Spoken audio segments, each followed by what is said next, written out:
If you think about even Delhi city, our goal has to be the last step connectivity. That as you come out from home, you need to walk only few steps before you can reach to.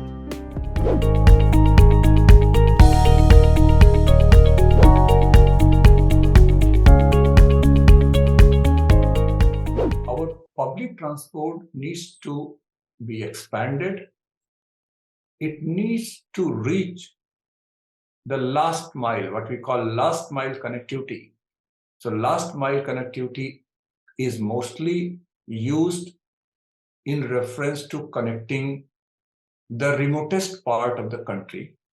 But if you think about even Delhi city, our goal has to be the last step connectivity. That as you come out from home, you need to walk only few steps before you can reach to a nearest metro station. Because if that doesn't happen, then on the way to metro station, you are going to use something which is going to pollute, number one. This also will discourage people to use metro because either they will have to travel by their car and park it, or they will have to rely some other mode of transport. Both of them are bringing some uncertainty. So therefore, the more and more ease will be created in using the public transport.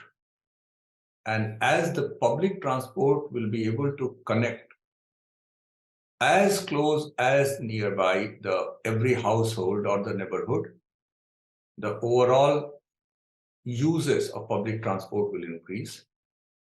Third, while we are still aiming to transition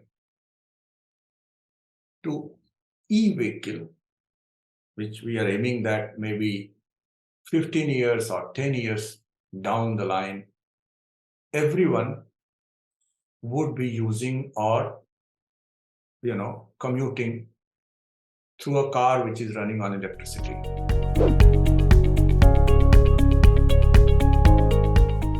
This is compounded by the fact that as the winter sets in, then the overall ventilation capability or ventilation coefficient of atmosphere reduces. And that is directly related to basically suppression of this lowest part of atmosphere, which is called boundary layer. And even from air pollution point of view, there is another subcomponent of this atmospheric layer is there, which is called mixing height or mixing layer, where it allows pollutants to mix.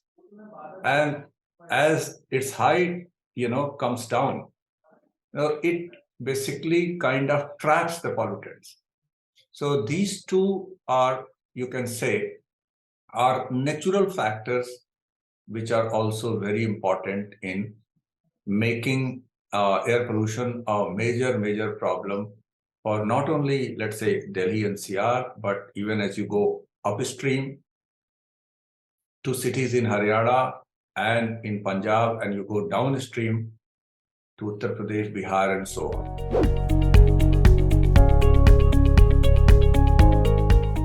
India experiences more hot weather than cold.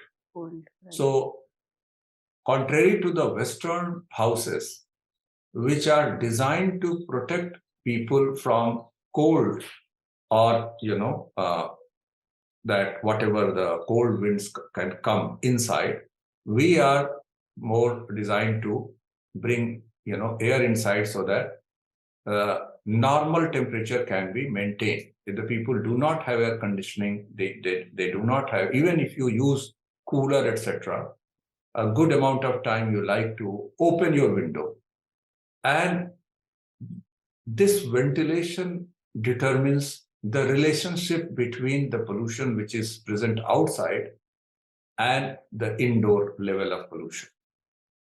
So given that we have good ventilation, then there is a possibility that outdoor pollution would definitely influence the pollution indoors. And since you are spending more time indoors, and particularly as the winter sets in more and more, and as the outdoor pollution rises, then there is high possibility that outdoor pollution may come and raise the level of indoor pollution. And to stop that or to remove that, to keep our indoor environment clean, air purifier is one way to secure or achieve that.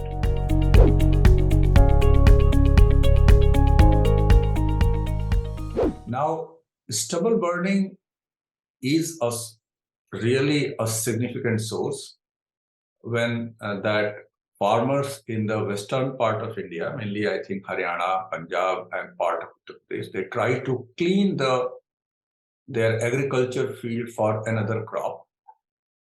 And in that process, they burn mainly the stem or the residue of your paddy crop. And that basically leads to this, in a very short time, because they need to clear the farm, they burn it.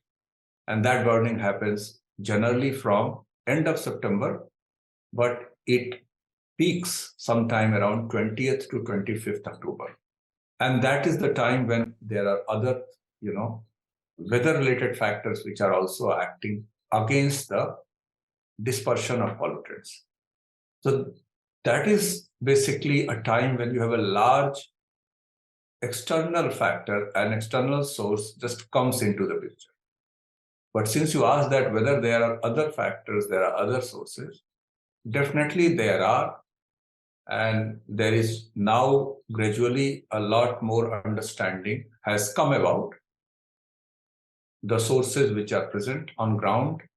And those are basically the sources which are present within the Delhi NCT, the sources which are present in Delhi NCR, and also sources which are present beyond Delhi NCR, that is in Haryana, Punjab, or in Uttar Pradesh, or even beyond in both directions. They also carry pollutants depending on the wind direction. So, and these sources are, you can say, broadly, mainly industrial sources. You have traffic, which is, flying on the road, power plant, and then other kind of burning, which happens, spurious burning of either the plant waste, agriculture waste, or trash or refuse, or municipal waste. These 4 to 5 sources are basically prevalent almost all around the year.